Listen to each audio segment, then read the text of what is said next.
Merci, Monsieur le Président. Monsieur le secrétaire général, Monsieur le secrétaire général adjoint, Excellences, Mesdames et Messieurs les ministres et chefs de délégation, Excellences, Mesdames et Messieurs les représentants permanents des États membres, Excellences, Mesdames et Messieurs les représentants des observateurs permanents, Mesdames et Messieurs. C'est avec un immense honneur que je vous adresse les salutations les plus cordiales de leur Excellence, les membres du Conseil présidentiel de transition de la République d'Haïti, présidé par M. Edgar Leblanc-Fils, ainsi que celles du Premier ministre, le Dr Gary Conille. En leur nom, je vous transmets les vœux de succès et de pleine réussite pour les travaux de cette 54e session ordinaire de l'Assemblée générale. Je félicite chaleureusement le secrétaire général de l'OEA, M. Luis Almagro, pour l'organisation remarquable de cette session. Monsieur le Président de la République du Paraguay, Su Excelencia Santiago Peña, je vous remercie de nous avoir accueillis à Asunción, ville au passé riche et qui, comme Port-au-Prince, porte encore les empreintes d'une histoire universelle. Votre pays, comme le mien, a été un carrefour de rencontres violentes des civilisations. Et ce matin, il est un point de convergence prometteur entre les peuples des Amériques. La République d'Haïti, ce bout d'île magique au nom duquel je parle, est le foyer de l'intercelle de la liberté pour tous, le berceau de la dignité pour tous. Dans l'épopée de ce continent américain qui nous unit, chaque recoin témoigne encore de la contribution haïtienne, raconte encore la vision et le courage de nos pères fondateurs et de nos mères fondatrices qui ont rêvé puis réalisé l'impossible. Si notre parcours a depuis été jonché de pages plus sombres, Haïti est encore et toujours prête à participer à la construction de notre avenir commun, ensemble. Monsieur le Président, le thème qui nous réunit cette session a une résonance particulière avec les réalités de mon pays. Il nous rappelle aussi, à bon escient, qu'intégration et sécurité pour le développement durable de la région sont des préoccupations tant profondes qu'urgentes pour tous les représentants réunis autour de cette table. Chacun de nos pays doit répondre à un niveau ou à un autre à la violence et aux inégalités chroniques dans la distribution des richesses. Durant cette Assemblée générale, il nous revient donc de prendre des engagements impérieux visant à permettre l'épanouissement de chaque citoyenne et de chaque citoyen de notre région, et Haïti participera activement à ces débats. Chers collègues, oui, Haïti est confronté à des défis majeurs, encore. L'insécurité a trop longtemps paralysé notre trajectoire. Les crises multifactorielles exacerbent les souffrances de nos compatriotes, forçant trop d'entre eux à se résigner à la périlleuse entreprise de la migration. Des centaines de milliers de déplacés internes naviguent encore, sans repère, un quotidien incertain, livrés à eux-mêmes sur les parvis des églises. Au début de cette année, l'instabilité politique a menacé jusqu'au fondement de notre société. Elle a ébranlé notre foi dans un avenir meilleur et asphyxié nos élans. L'hémisphère entier a ressenti ces secousses. Pourtant, à Port-au-Prince, les bougainvilliers ont recommencé à fleurir entre les fils barbelés. Le cliquetis des dominos se dévine dans les quartiers où le bruit des armes s'est tu. Les files d'élèves en uniforme tracent dès l'aube les rues de la capitale. Le ballet des avions commerciaux a repris dans notre ciel. Le pays vient d'enregistrer les semaines les moins meurtrières depuis juillet 2021. Ces signaux, timides et fragiles, nous encouragent et nous obligent. Sous l'égide du Conseil présidentiel de transition, composé des grandes orientations politiques du pays, du secteur privé, de la société civile et des associations interfoi, un moment inédit de rassemblement national est né, dans une opportunité réalisée avec l'appui bienveillant de la CARICOM. Rarement dans notre histoire récente de peuple avons-nous eu l'occasion d'être tous véritablement à bord du même train. Aujourd'hui, tous les acteurs se déclarent décidés à remettre le pays sur les rails du développement durable et vers les urnes. Nous entamons un chapitre de l'essor, prudemment, mais entièrement. C'est dans ce contexte et en dépit des obstacles colossaux que le nouveau gouvernement haïtien est déterminé à prendre toutes les mesures nécessaires en vue de réussir les grands chantiers qui cimentent l'accord de transition politique. Rétablissement de la sécurité, redressement économique, réhabilitation des infrastructures, sécurité alimentaire et sanitaire, organisation d'une conférence nationale, révision constitutionnelle, retour à l'état de droit et de la justice sociale et élections pour le renouvellement du personnel politique. C'est désormais autour de ces grands axes que doivent s'articuler nos partenariats avec la région, le temps de la transition. Excellence.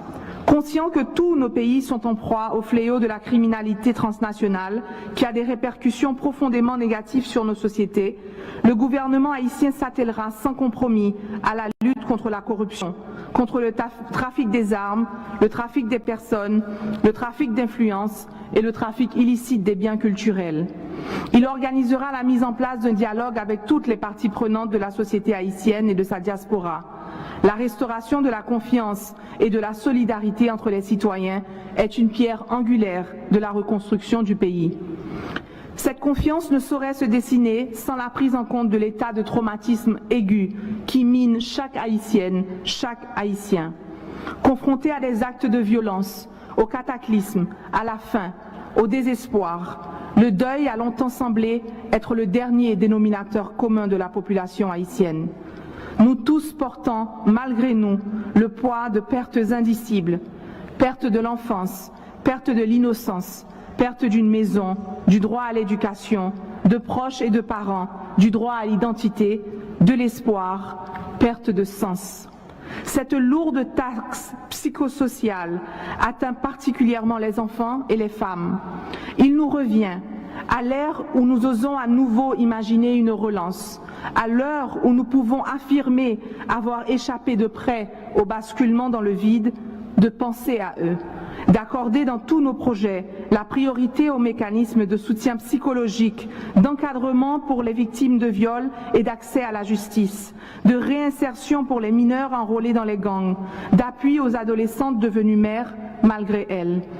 Il nous revient d'avoir, en leitmotiv des chantiers d'État, l'objectif de penser ensemble les plaies béantes que nous maquillons pour rester debout.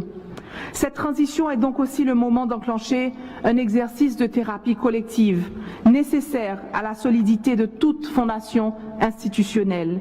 Un exercice dans lequel votre soutien sera le bienvenu. Conscient des pertes majeures encaissées par le secteur économique haïtien à toutes les échelles, nous comptons briser le cycle de croissance économique négative qu'Haïti connaît depuis 2019. Dans nos échanges ici et tout au long de cette transition, vous m'entendrez articuler au nom d'Haïti des invitations à l'investissement. Vous proposer des engagements afin de retenir et fidéliser nos partenaires commerciaux, de contribuer à la création d'emplois, de soutenir les petites et moyennes entreprises, de revitaliser l'économie en exploitant les ressources locales et en stimulant l'innovation et l'entrepreneuriat, particulièrement dans le domaine des arts, de l'artisanat et des nouvelles technologies. Conscient aussi que plus de 5 millions d'habitants sont en situation d'insécurité alimentaire. Remédier à cette conjoncture est un pari qu'avec vous, nous pouvons et nous devons gagner. Nous le devons à cette jeunesse haïtienne qui, loin de vouloir se heurter aux dangers des parcours migratoires ou à la brutalité de l'exil, a soif de contribuer à l'avancement de son pays, de rester sur sa terre pour laquelle elle garde un attachement viscéral, au sein de laquelle elle voudrait rester apprendre, travailler, investir, s'épanouir, rester vivre dignement chez elle. Mesdames et messieurs, il y a environ 48 heures, les autorités de la police nationale d'Haïti ont accueilli le premier déploiement des soldats d'un pays frère, le Kenya, dans le cadre de la mission multinationale d'appui à la sécurité. Touchés par l'esprit de service panafricain de ces hommes et de ces femmes, nous espérons aussi que cette mission sera la dernière fois où Haïti aura à faire recours à une telle démarche pour appréhender son avenir. Mais afin qu'elle soit la dernière fois, il est impératif que cette mission aboutisse pleinement à ses objectifs aux côtés de la police nationale haïtienne. Je vous dis donc en des mots très clairs que c'est le moment de soutenir Haïti. C'est le moment de contribuer au renforcement de notre héroïque police nationale et de nos forces armées, tout en remerciant les partenaires qui ont déjà contribué par un soutien financier, technique ou en personnel, particulièrement les États-Unis d'Amérique, qui n'ont fait l'économie d'aucun effort pour arriver à cette première étape. Nous appelons toute cette Assemblée à un appui massif et urgent à cet effort critique. Le moment pour garantir un lendemain meilleur pour tous les Haïtiens et pour toute la région, c'est maintenant. Aujourd'hui, l'investissement certain en Haïti est dans le rétablissement de la sécurité, la condition sine qua non à toute autre retombée positive pour la population haïtienne. Dans l'idéal si noble qui anime la Nuestra América de José Martí, ma démarche ici transcende un appel à l'aide adressé à nos voisins de la région. Elle représente une invitation, une main tendue au conbite, cette chaîne traditionnelle de soutien fraternel, de solidarité mutuelle dans l'effort, afin de récolter ensemble la stabilité et la paix régionale. Nous vous invitons à vous camper aux côtés d'une Haïti décidée à être à nouveau forte, car l'histoire nous a appris que nos triomphes ont toujours été mis au bénéfice de tous nos frères et de toutes nos sœurs de l'humanité. Chers voisins, arrivés d'une capitale criblée et meurtrie, je voudrais vous confier ici le murmure de l'espoir, vous dire qu'il existe à nouveau le crépitement de la vie. Depuis quelques semaines, il émerge une audace fragile mais tangible de toute la population haïtienne qui aspire à transformer l'espérance en nouveau dénominateur commun, décidée à réaliser l'impossible encore une fois. Je vous confie ici la force des Haïtiens qui savent que l'expression de notre culture, de notre identité, de notre essence est et sera toujours un acte de résistance, un pied de nez à la terreur. Comme ces artistes qui dansent encore à Port-au-Prince, altiers, puissants, qui semblent exorciser la douleur qui pèse sur tout un peuple. Comme eux, il nous revient aujourd'hui de regarder en face et ensemble les causes et les perpétrateurs de nos malheurs et de les éradiquer à jamais. Merci, merci en pile, Aïbobo.